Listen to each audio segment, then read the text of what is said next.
simple linear regression.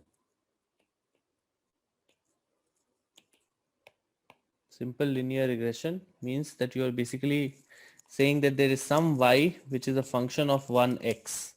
There is one independent attribute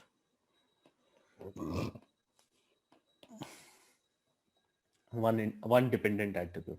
So there's only one x and you're hoping to find the relationship of that x on y. So the standard equation, the way it's written is y is equal to beta naught plus beta 1 x1 plus error I. Because there's only one variable here, you got only one x1. If this simple linear regression becomes multiple linear regression, you'll basically have multiple independent explanatory variables and the equation will become like this. Beta naught plus beta 1 x1 plus beta 2 x2 plus up to beta k xk plus error I. This is the equation of a line. Yes. This equation looks like the equation of a line. Yeah, Rahul, one doubt here. So here we Yes. are not squaring out the errors to minimize it with the line. Just wanted to understand. Maybe I'm We will confused. minimize these errors. This error that you're seeing at the end. EI, right? So EI means what? E1 square plus EI is E2 the square. error. No. Here we're not writing that error square. That Okay, error square is the errors are being squared only so that we can get to minimize the it. optimal line. Yeah, to Right. minimize it. In the Okay. real equation, it will always look like this: beta naught plus beta 1 xi. This. So if you look at if you look at this equation carefully, it should be written like this: y is equal to beta naught plus beta 1 xi plus error I. Why am I changing the color? Because this is the part of the relationship that you are able to explain. This part of the relationship is called the random error. You are saying that using xi, I am able to represent this much. I am able to explain this much of y. The rest of it is becoming eta I. And this is what? This is the predicted line. Correct? If you think about this equation, you made a line. This is your y is equal to beta naught plus beta 1 x1. Now there are points for which this regression was created. Those points, let's say they look like this.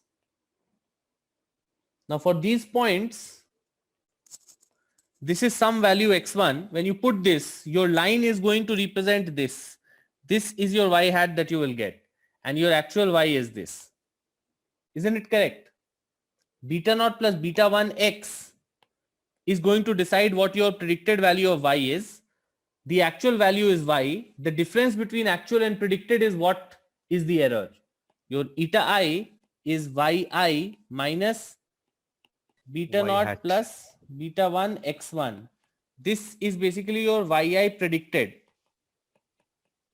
Yeah.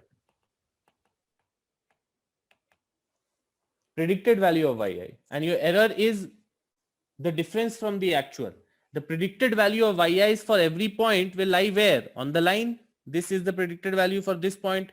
For this point, the predicted value is here. For this point, the predicted value is here. Likewise, for this point, this predicted value is here. Your predicted values will lie on the line. This is that line that we have to find out. So finding out that best fit line means finding out the coefficients beta naught and beta 1. Finding the value of these coefficients will do what? It will define the line. And by adding the error, we are pulling up the C value, right? The y is equal to mx plus C. That's the No, constant. that's not C. No. C is your beta naught coefficient. Okay. Yeah. This is your C. This is your Right. mx plus C. Right. The But error term is part of the y that you are unable to explain.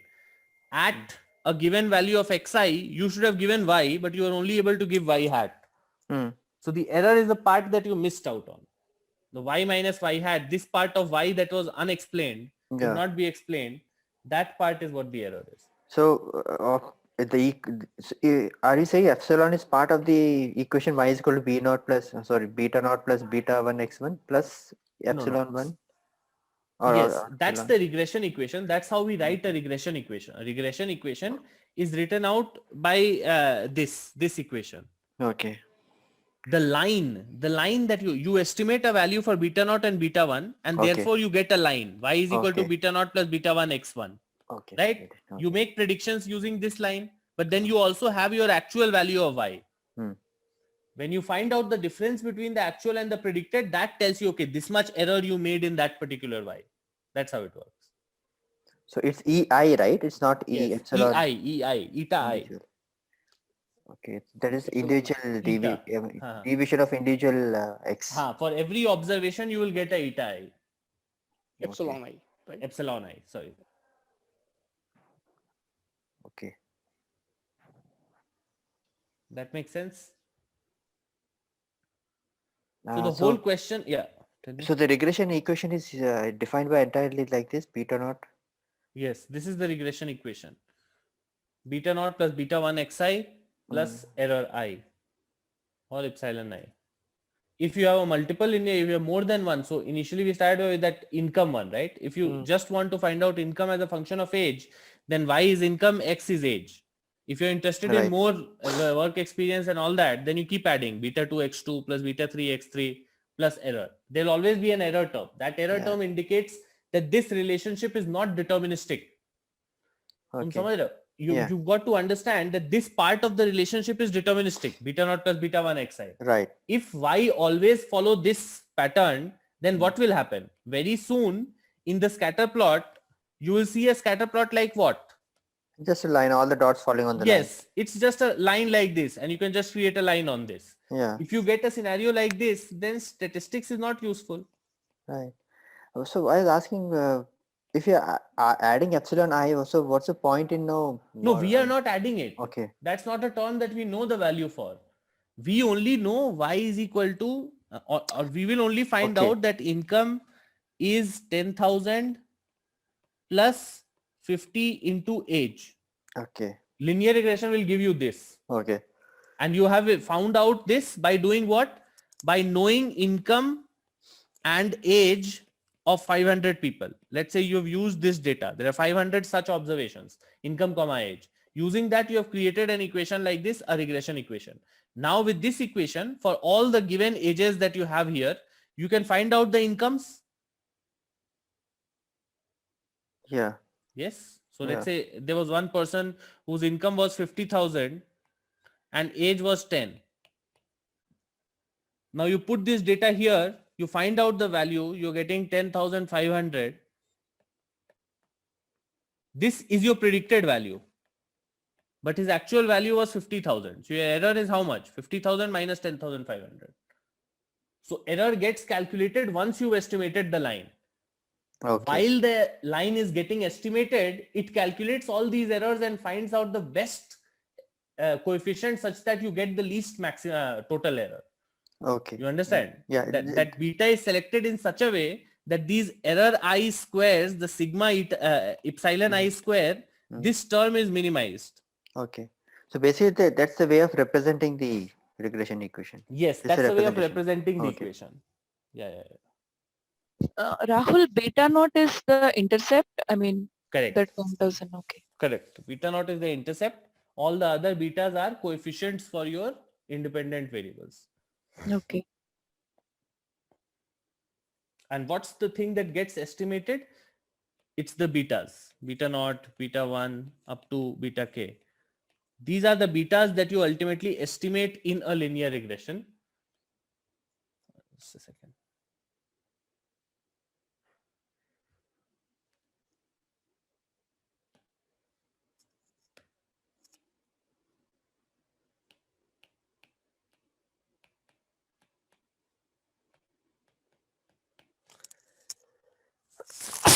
Excuse me.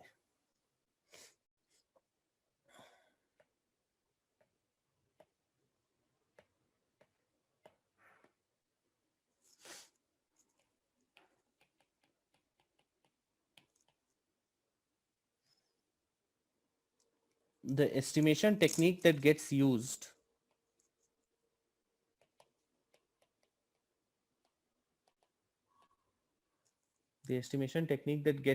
for doing this is OLS, or ordinary least squares estimation. What's the estimation that happens? They try to find optimum betas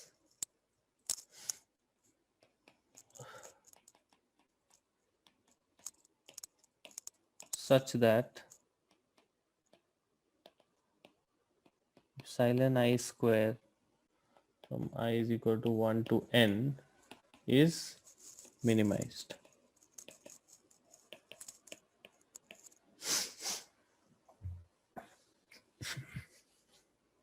We are able to find beta naught, beta 1 and all betas in our equation. Our standard equation, we've already written out how the standard equation for linear regression looks like. You run optimization exercise to basically find out your optimal values for beta naught and beta 1 such that your total, the total sum of squares of error across every observation in your data set is minimum. Now, that's the first purpose of estimating beta naught and beta 1. The first purpose simply is to find the line, find the best line. But there's another thing about these betas that makes it very useful. If you look at these betas carefully, let's say beta naught plus beta 1 x1 plus error I. Now beta 1 not finding out beta naught and beta 1 is not just going to tell us what the line is. Beta 1 is also an indicator of delta y by delta x1. And this term is called elasticity of x1. And we'll go on to realize that this is a very important term for the industry. All kinds of industries are interested in finding out elasticities of different products with respect to different key factors like prices or weather and all kinds of things which are in your control. Elasticity is something that helps you understand the data very well, plus figure out generate prescriptive insights for the data. Now, what does this mean that it is able to calculate delta y plus delta x1? We look at that mathematically once, and that should clear out the idea for us.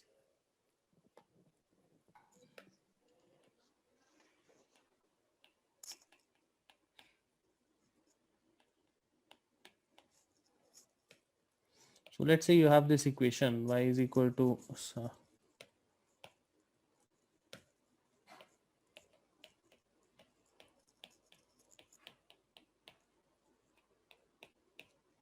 now let's say what we do is we are going to change x1 from x1 to x1 plus delta x, where delta x is a small unit change in x1.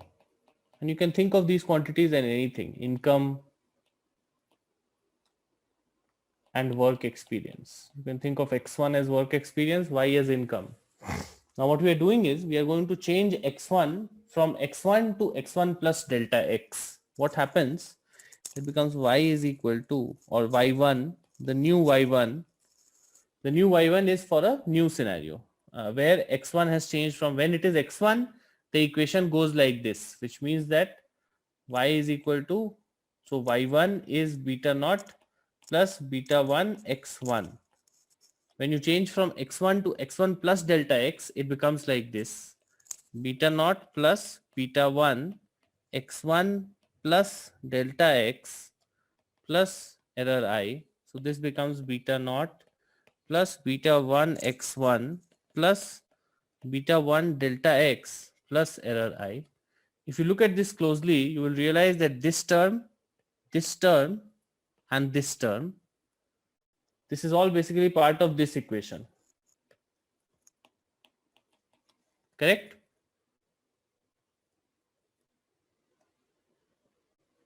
Yes. Yeah. And let's call this y1 hat, which is the value of x at x1, value of y at y1. Y at x is equal to x1 is y hat or y1 hat. So this beta naught plus beta 1 x1 plus eta 1 becomes y1 hat plus beta 1 delta x, and this is y1. y1 is the value at x1 plus delta x. So y1 minus y1 hat is equal to beta 1 delta x. Can we write this as delta y? Y1 Yeah, is at we can x write is it. equal to Yeah. x1 plus delta x.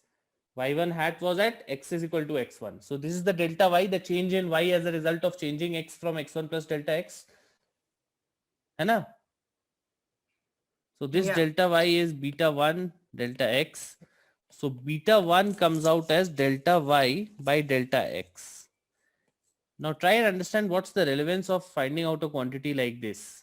A quantity like this is important because now it tells you that for every 1 unit change in x, your y will change by beta 1 units. So the moment you are able to identify the value of y through that estimation, you know the elasticity of that value. Now think of this in different scenarios. Think of this as demand and price. If y is demand and x is price, it tells you that if you change the price by 1 unit, your demand is going to change by this much unit. Think of this in a marketing perspective. If y is sales and x is the amount of money that you're selling in spending on TV, then it tells you that if you spend $1 more on TV, you're going to get beta 1 units more sales. So in any scenario that we are trying to model, any kind of relationship that we are hoping to find out, finding out this regression equation can be one of the first things that we do. The moment we are able to find out an equation, not only do we know the line of best fit or the line that helps us predict values for y, we are also able to understand elasticities, the inherent elasticities that are present, and these kinds of elasticities are extremely useful in solving large many kinds of problems. They're pricing projects, which is a very good application for your e-commerce dataset. The dataset that you worked on, one of the projects that you could have worked on was trying to price different products. So the same product must have sold at different prices in the large span of the data that you are looking at. So you can try and study what were the different levels of sales when those products sold, when the same product sold at different prices, and then try and understand the price elasticity of that product, the demand for that product. And then you can say that this product should ideally be sold at this price only. This is a very common project that can be done out of a data set like this. It could be a pricing project, trying to find the optimal prices for your different SKUs or different product lines that you're selling inside your store. Does this idea of elasticity sink in? You understanding what I'm saying with this? What I'm trying to say with this? Yeah. Rahul, could you explain once more this concept? What part? This y1 and this beta 1 and the delta part. Just quick recap. Okay. So let's Just say just before you start, Rahul, one thing. Just Uh-huh. can you say how we measure this small unit of change in delta? How we measure delta? No, you will not measure. You will just change it by a small unit and observe the value for y. Okay. You'll just change it. Means it's Either a you have prediction. that observation already. In the when you have the line, you can simply change the value of y by 1 unit and see how much x changes. Okay. Or so vice versa, right? What's Vice change in versa, x? sorry. Change x and see how much y changes. Sorry. But Rahul, we have already calculated beta 1 as slope of the line, right? We are coming back again and we're calculating the same thing again, delta y by delta x. No. The moment we find out beta 1, you know already, no, delta y by. I'm just telling you that you can. Okay. But the moment you find out the value of beta 1, now we realize after this that beta 1 is actually elasticity. Right. Yes. So we know immediately that elasticity. So let's say, as an example,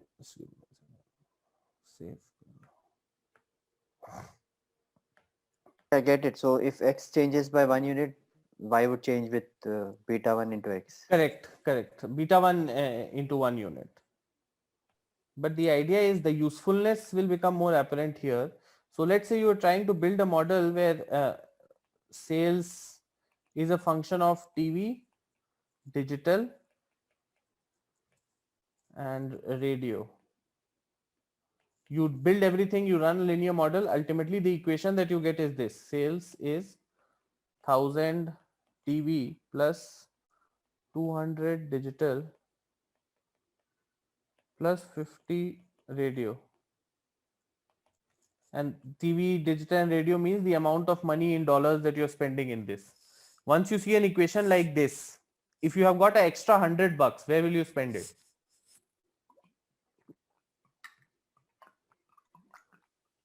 On TV, You will spend it on TV. Why? because that is the maximum gain it will give me, right? And Yes, slope it is going high. to give me maximum incremental sales. Because the elasticity of TV is highest, I know that the incremental sales that I will see as a result of spending that extra $100 will be maximum if I spend that money in TV. So the moment I write the moment I'm able to estimate these betas, the 1000, 250 and another maybe beta naught, which is say 5000, the moment we are able to estimate these betas, other than being able to predict the value for sales, the other use case is what? That if somebody gives me TV, digital and radio, the spends in TV, digital and radio, I will fit the three values into this equation and give you a value for sales. This is a predictive insight. Correct? If I am able to build a model like this, that model has been built with a predictive purpose, so that when I get the values for TV, digital and radio, I can predict the value for sales. The other use case is a prescriptive use case. The prescriptive use case is to be able to answer questions like, in what domain do I spend more money such that it's most beneficial? I've got some extra money that I've been able to procure. Where should I spend that extra money? Now, this is not a predictive question. This is the prescriptive question. You need to understand the relationship, and using the concept of elasticity, be able to argument or be able to argue that TV has maximum sensitivity when it comes to sales. The incremental sales that you will see for the extra $100 being spent in this domain, in this channel, is going to yield best benefit. So do that. So that's a prescriptive insight that we generate by saying that TV will give maximum incremental sales due to high elasticity. This is good. Rahul, just a question. So when we are doing the same thing for TV, digital and radio, the sales that we get from TV are 1000, digital is 200 and radio is 50. Extra sales, yeah, by spending that extra $100, extra $1. Okay. Mhm.